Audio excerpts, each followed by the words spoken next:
வட இந்தியர்கள் பற்றி தான் ஒரு வாரமாக இணையத்தில் அதிகமாக பேசப்படுது. குறிப்பாக அவங்களுடைய ரயில் பயணங்கள் பற்றி தான் நம்ம ரொம்ப நிறையா பேசிக்கிட்டே இருக்கோம். ரயிலில் அவங்க எப்படியெல்லாம் பயணம் செய்கிறாங்க, ட்ரெயினை உடைக்கிறாங்க. நிறைய வீடியோஸ் ஷேர் ஆகுது. ட்ரெயினை உடைக்கிறாங்க, ட்ரெயினில் போகிறவங்கள கோவமாக இது பண்ணுறாங்க. அப்புறம் ஏசி கம்பார்ட்மெண்ட்லலாம் ஏறிடுறாங்க, ரிசர்வ் கம்பார்ட்மெண்ட்டில் போகிறாங்க. இப்படி நிறைய வீடியோஸ் சர்க்குலேட் ஆகிட்டே இருக்குது வட இந்தியர்கள் பற்றி. வட இந்தியர்கள் இப்படியெல்லாம் ட்ரெயினில் போகிறாங்க அப்படிங்கிறத பற்றி. இது நம்ம நிறைய பார்க்குறோம். பரிதாபங்களில் ஒரு வீடியோ பண்ணியிருந்தாங்க இதை பேஸ் பண்ணி,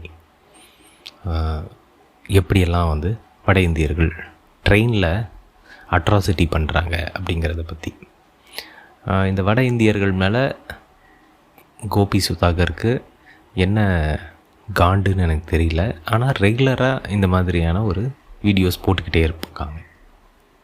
எனக்கு அந்த வீடியோஸ் பார்க்கும்போது நகைச்சுவையாக இல்லை, என்னால் சிரிக்க முடியல. ஏன் அப்படின்னு ஒரு காரணம் இருக்குது. அதை பற்றி தான் நம்ம இன்றைக்கி பேச போகிறோம்.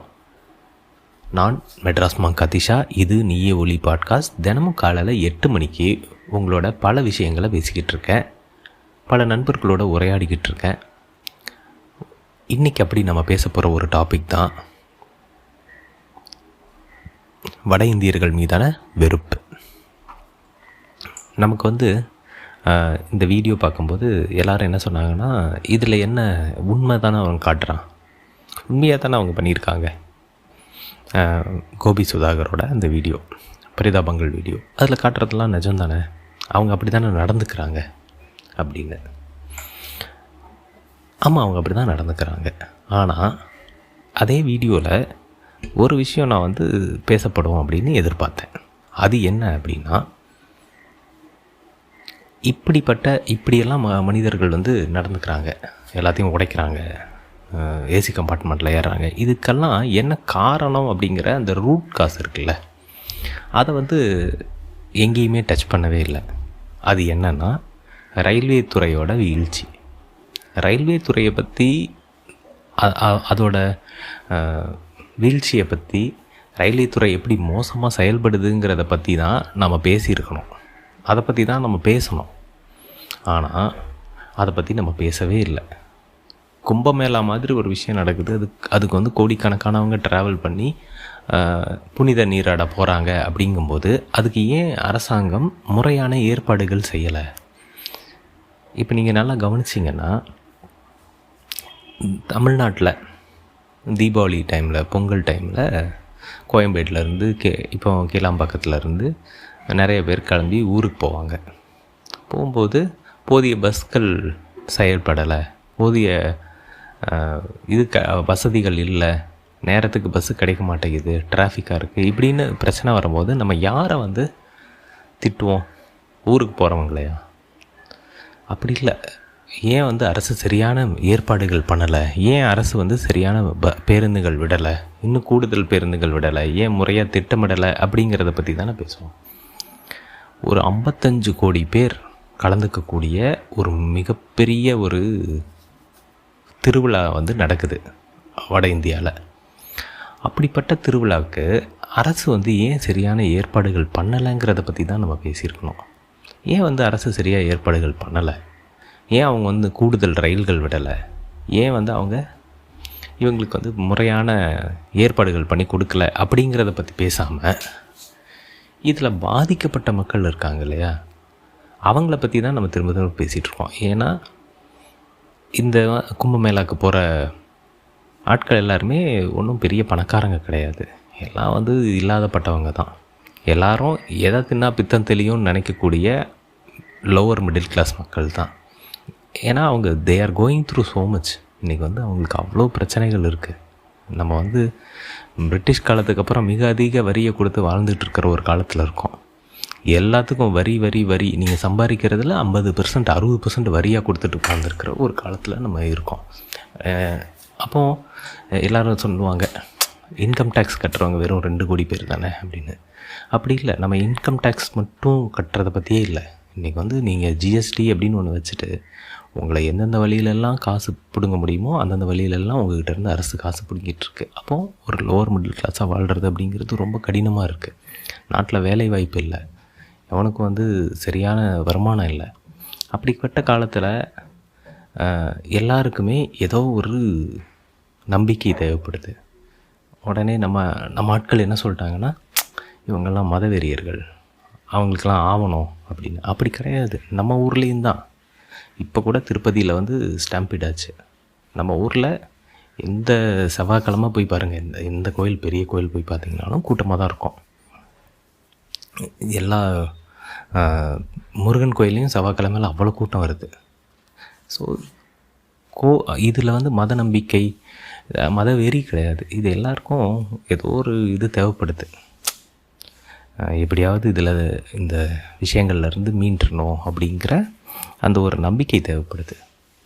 அப்படி இருக்கும்போது அவங்க எல்லாரும் இந்த கோயில்களை நோக்கி, இந்த மாதிரியான விழாக்களை நோக்கி நகர்ந்து செல்கிறாங்க.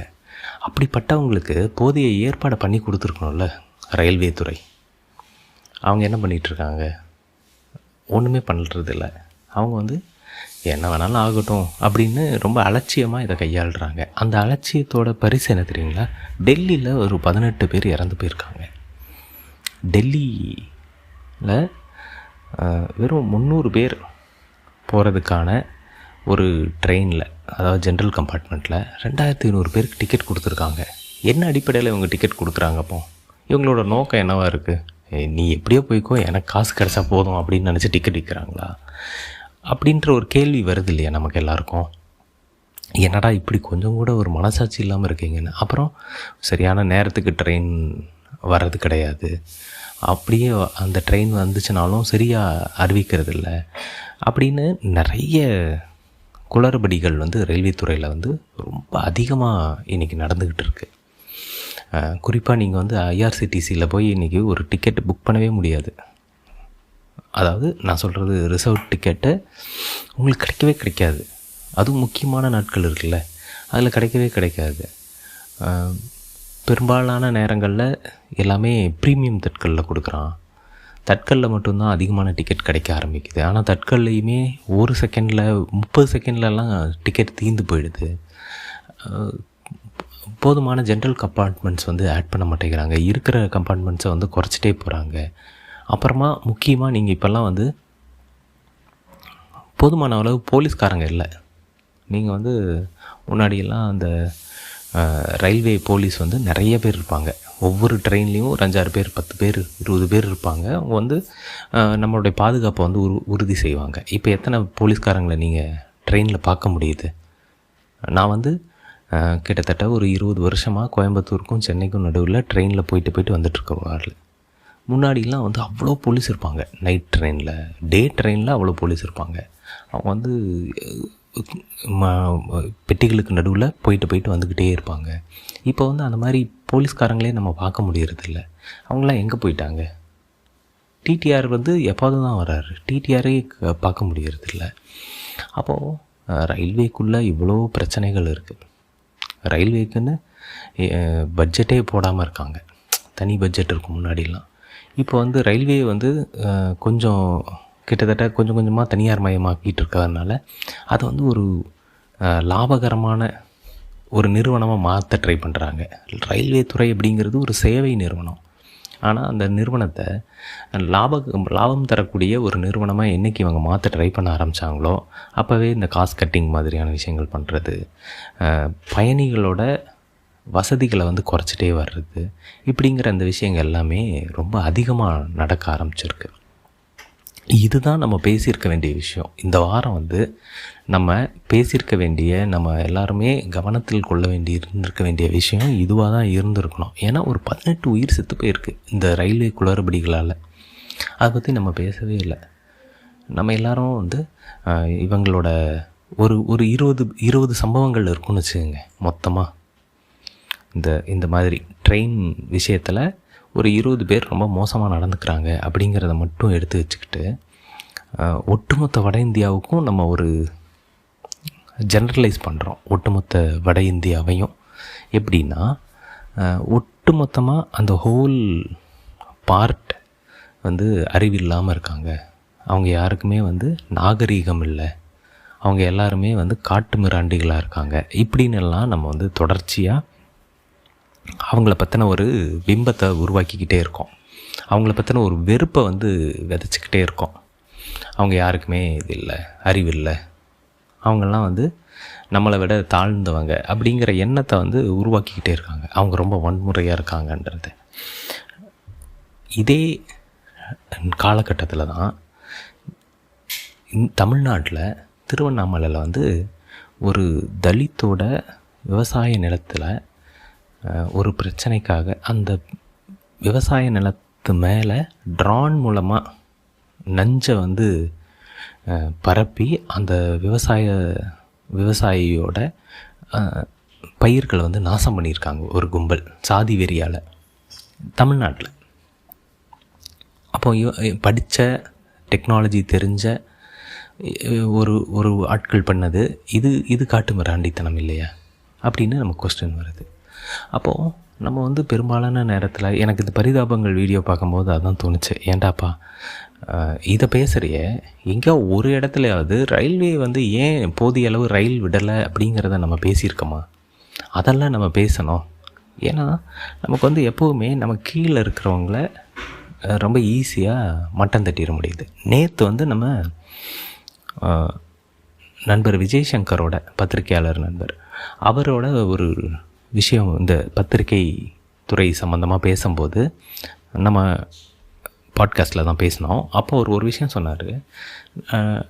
சென்னையிலேருந்து வரக்கூடிய எல்லா பத்திரிகையிலையும் தென் சென்னை பற்றின நியூஸுக்கும் வட சென்னை பற்றி வரக்கூடிய நியூஸுக்கும் பெரிய வேறுபாடு இருந்துகிட்டே இருக்கும் அப்படின்னு அவர் சொல்லியிருந்தார். கிட்டத்தட்ட இது அதே மாதிரி தான். வட சென்னை அப்படின்னாலே நமக்கு என்ன மாதிரி நியூஸ் வருது? அங்கே கஞ்சா கடத்திட்டாங்க, அங்கே வந்து கொலைகள் அதிகமாக நடக்குது, ரவுடிகள் அதிகமாக இருக்காங்க அப்படின்ற விஷயங்களும். இந்த பக்கம் பார்த்திங்கன்னா இங்கே வந்து கர்நாடக சங்கீதம், பாட்டு கச்சேரி, விளையாட்டு அப்படின்னு நாகரீகமான விஷயங்கள் நடக்கிறதாகவும் தொடர்ச்சியாக ஒரு பிம்பம் வந்து கட்டமைக்கப்பட்டுக்கிட்டே இருக்கும். கிட்டத்தட்ட இன்றைக்கி அதே மாதிரியான ஒரு விஷயந்தான் நடக்குது. அந்த பக்கம் இருக்கிறவங்கெல்லாம் வந்து ரொம்ப மோசமானவங்க, இந்த பக்கம் இருக்கிறவங்கெல்லாம் ரொம்ப நாகரீகமானவங்க அப்படிங்கிறது அப்படிலாம் இல்லை. இது வந்து ரொம்ப ஆபத்தானது கூட. ஜீனோஃபோபியான்னு சொல்லுவாங்க. அந்த மாதிரியான ஒரு அச்சத்தையும் அவங்கள பற்றின ஒரு வெறுப்பையும் உருவாக்கக்கூடிய ஒரு முயற்சி தான் இந்த விஷயம். உண்மையில்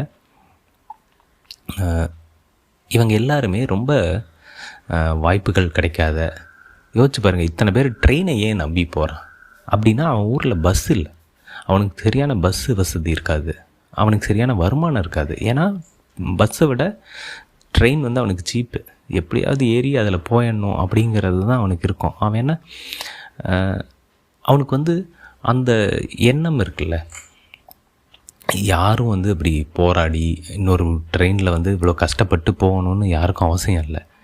ஒருத்தன் அந்த நிலமையில் ஒருத்தன் அங்கே அதை பண்ணுறான் அப்படிங்கும் பட்சத்தில் அவனுக்கு வந்து எந்த மாதிரியான ஒரு வறுமையில் இருப்பான், அவன் எந்த மாதிரியான ஒரு பிரச்சனையில் இருப்பான் அப்படிங்கிறதையும் நம்ம கவனிக்கணும். நம்ம வந்து சில வாரங்களுக்கு முன்னாடி அமெரிக்காவில் வந்து அகதிகளாக இல்லீகல் இமிக்ரெண்ட்ஸ் எல்லாத்தையும் வெளியேற்ற ஆரம்பிச்சிருந்தாங்க. அப்போ வந்து நம்மலாம் துடிச்சு போயிட்டோம். நம்ம வந்து அகதிகளை இப்படி சங்கிலியெல்லாம் போட்டு இது பண்ணலாமா, அவங்க உரிமைகள் பற்றி எல்லாம் பேசிகிட்டு இருந்தோம், அவங்க எப்படி மதிக்கப்படணும் அப்படிங்கிறதெல்லாம் பேசிகிட்டு இருந்தோம். நம்ம எப்படி வந்து இப்படி வாழ்க்கை தேடி இங்கே வரக்கூடிய மனிதர்களை வந்து நம்ம எப்படி பார்க்குறோம் அப்படிங்கிறதையும் நமக்கு நாமே செல்ஃப் அனாலிசிஸ் பண்ண வேண்டிய ஒரு காலகட்டத்தில் நம்ம இருக்கோம் அப்படின்னு நான் நினைக்கிறேன். ஏன்னா நம்ம வந்து இவங்களை பற்றின ஒரு கடுமையான புரிதல்கள்லேயே இருக்கோம். இவங்கெல்லாம் இப்படி தான், அவங்கெல்லாம் அப்படி தான் அப்படிங்கிற ப்ரெஜுடியூஸ்லேயே தான் அவங்கள எல்லாத்தையும் அணுகிறோம். அப்படியெல்லாம் கிடையாது. உண்மையில் இன்றைக்கி தமிழ்நாட்டில் நடக்கக்கூடிய உடல் சார்ந்த உழைப்பு அத்தனையுமே வட இந்தியர்களால் தான் நடக்குது. நீங்கள் வந்து உடல் உழைப்பு சார்ந்த வேலைகள் இருக்கு இல்லையா, அதுவும் ரொம்ப கீழ்மையான அப்படின்னு நம்ம நினைக்கக்கூடிய, உண்மையில் எந்த வேலையும் கீழ்மையானது கிடையாது, ஆனால் மிக மிக கடினமான ஹவுஸ் கீப்பிங் மாதிரியான வேலைகள் அவங்க தான் பார்க்குறாங்க. சாலை போடுறாங்க, கட்டடங்கள் கட்டுறாங்க, கழிப்பறைகள் சுத்தம் செய்கிறது அவங்க தான் பல இடங்களில் பண்ணுறாங்க. சின்ன சின்ன சர்வராக வேலை பார்க்குறாங்க, வெயிட்டராக வேலை பார்க்குறாங்க. அப்படின்னு ரொம்ப அடிப்படையான மிக குறைந்த கூலியில் செய்யக்கூடிய வேலைகள் எல்லாத்தையும் இன்றைக்கி இந்த வட இந்தியர்களால் தான் செய்யப்படுது. பட் நமக்கு அவங்கள பற்றின ஒரு பிம்பம் உருவாக்கப்பட்டுக்கிட்டே இருக்குது. அவங்க அழுக்கானவங்க, அநாகரிகமானவங்க அப்படின்னு. இந்த அழுக்கு, அநாகரிகம் இதுக்கெல்லாம் ஒரு ஸ்கேல் இருக்குல்ல. இப்போது நம்ம அவங்கள அப்படி பார்க்குறோம். ஃபாரின்லேருந்து வர ஒருத்தன் நம்மளை பார்த்தான்னு வச்சுக்கோங்களேன், நம்ம கையில் சாப்பிட்றதோ இல்லை நம்மளுடைய உடையோ இல்லை நம்முடைய ஹைஜீனையோ ஒரு ஐரோப்பியனோ இல்லை அமெரிக்கனோ பார்த்தான்னா அவன் அவனோட லெவலுக்கு நம்மளை அப்படி நினைப்பான். இவனுக்கு என்ன இப்படி இருக்கானுங்க, அசிங்கமாக இருக்கானுங்க, கருப்பாக இருக்கானுங்க, இவங்க கையில் சாப்பிட்றானுங்க, இவங்களோட ஹைஜீன் லெவல் இப்படி இருக்குது அப்படின்னு அவன் லெவலுக்கு நம்மளை அநாகரிகமானவன் நினைப்பான். அப்போது அநாகரிகம், ஹைஜீன் இது எல்லாமே ஒரு மாதிரி இதை வச்சு தான் பல ஆண்டுகளாக இங்கே சாதி கட்டமைக்கப்பட்டுச்சு. சாதி பிரிவினைகள் எல்லாமே இந்த அநாகரிகத்தையும் முன்னிறுத்தி, ஹைஜீனை முன்னிறுத்தி தான் கட்டமைக்கப்பட்டுச்சு. குறிப்பாக தீண்டாமை மாதிரியான விஷயங்கள். இன்றைக்கி நாம் அந்த ஒரு தீண்டாமையை வட இந்தியர்களுக்கு ஏதோ ஒரு வகையில் பண்ணுறோமோ அப்படின்னு எனக்கு தோணுது. வட இந்தியர்களை நம்ம விலக்கி வைக்கிறதுக்கு காரணமாக இதையெல்லாம் காரணமாக முன் வைக்க ஆரம்பிக்கிறோம். இதை அவங்கெல்லாம் அதெல்லாம் பண்ணலையா, அவங்கெல்லாம் மோசமாக தானே இருக்காங்க, அவங்கெல்லாம் அதெல்லாம் செஞ்சுட்டு தானே இருக்காங்கன்னா திருப்பி இதுதான்.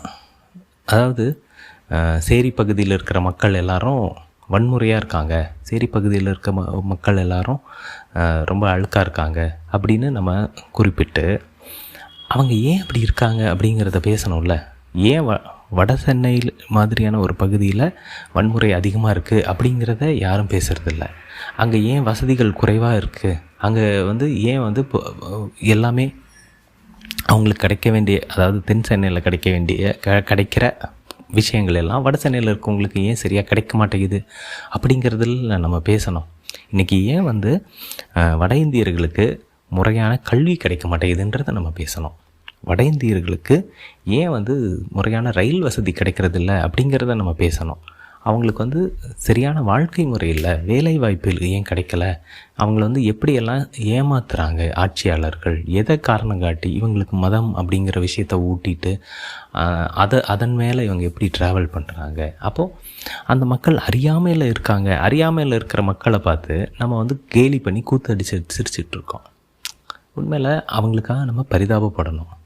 ஆனால் பரிதாபங்கள் என்ன பண்ணுறாங்கன்னா அவங்கள கேலி பண்ணி கூத்தடிக்கிறோம், சிரிக்கிறோம், என்ன இவன் இப்படி இருக்கான் அப்படின்னு. உண்மையில் அது ஒரு மோசமான மனநிலை. ஏன் ஒருத்தன் ஒரு ட்ரெயினை உடைக்கிற அளவுக்கு போகிறான் அப்படிங்கிற கேள்வி வருது இல்லை. நம்ம இந்த படம் பார்த்தோம், கர்ணன் ஒரு படம் பார்த்தோம்ல. அதில் தனுஷ் ஒரு பஸ்ஸை உடைப்பான். அந்த தனுஷ் கேரக்டர் ஒரு செகண்ட் ஹாஃபில் இன்டர்வல் பிளாக்கில் ஒரு பஸ்ஸை கல்லை விட்டு உடைப்பான். ஏன்னா அந்த பஸ் அங்கே நிற்காமல் போகுது, அந்த பஸ் அவனுக்கு கிடைக்க மாட்டேங்குது, அவனுக்கு ஏதோ ஒரு காரணத்தால் அந்த பஸ் மறுக்கப்படுது. அதுபோல் இப்போது இவங்கெல்லாம் ஒன்றும் பைத்தியம் கிடையாது. சும்மா போய் ஒரு இடத்துல இந்த மாதிரி நடந்துக்கிறதுக்கு அவங்களுக்கு பொறுப்பற்றவங்களாக இருக்காங்க அப்படின்னு பொதுவாக நம்ம சொல்லிட்டு போயிடறோம். அப்படி இல்லை. ட்ரெயின் நிற்க மாட்டேங்குது, ட்ரெயினில் இடம் இல்லை, அவன் ட்ரெயினில் ஏற முடியல, அவன் ஊருக்கு நேரங்காலமாக போகணும், அவன் போய் வேலையை பார்க்கணும், அவனுக்கு ட்ரெயின் கிடைக்க மாட்டேங்குது, அவன் ஒன்றும் இதை என்ஜாய் பண்ணலை அப்படிங்கிற அந்த இன்னொரு பகுதி இருக்குல்ல, அதை நம்ம கட்டாயம் பார்க்க ஆரம்பிக்கணும். எப்போவுமே ஒற்றைப்படையாக இதை சிந்திக்காமல் இதோட மறுபக்கத்தையும் நம்ம கட்டாயம் பார்க்க வேண்டியது இருக்குது. ஸோ இந்த எண்ணத்தை நம்ம மாற்றிக்கணும். அது ரொம்ப ரொம்ப இந்த காலத்துக்கு, குறிப்பாக வெறுப்பை ரொம்ப ஈஸியாக பரப்பிட்டுருக்கிற இந்த காலத்தில் அது ரொம்ப ரொம்ப முக்கியம். ஆணிவேரை நம்ம பேசணும். பரிதாபங்கள் டீம் வந்து ஏன் கவர்மெண்ட்டை கிரிட்டிசைஸ் பண்ணாமல் வெறும் மக்களை, பாதிக்கப்பட்ட மக்களை வந்து உட்காந்து கிரிட்டிசைஸ் பண்ணிகிட்டு இருக்காங்க? இதே கும்பமேளாவில் சரியான ஏற்பாடுகள் பண்ணாமல் 50லேருந்து 60 பேர் வரை இறந்து போயிருக்காங்க. பல 100 பேர் வந்து காயப்பட்டிருக்காங்க. அதை பற்றியெல்லாம் யாருமே பேசலை. அதை மறைக்கிறதுக்கு வட இந்திய ஊடகங்கள் என்ன பண்ணுறாங்க, பீர் பைசப்ஸ்னு ஒருத்தன் ஏதோ ஒரு யூடியூப் வீடியோவில் என்னத்தையோ பேசிட்டான்னு சொல்லி அதையே வந்து ரொம்ப முக்கியமான பிரச்சனை மாதிரி நாடு முழுக்க அதை பற்றியே எல்லோரும் பேசிட்டு கிடக்குறானுங்க. இப்படி தான் இருக்குது நிலமை. உயிர்களுக்கு எந்த மரியாதையும் இல்லை. 18 பேர் செத்து போயிருக்காங்கங்க.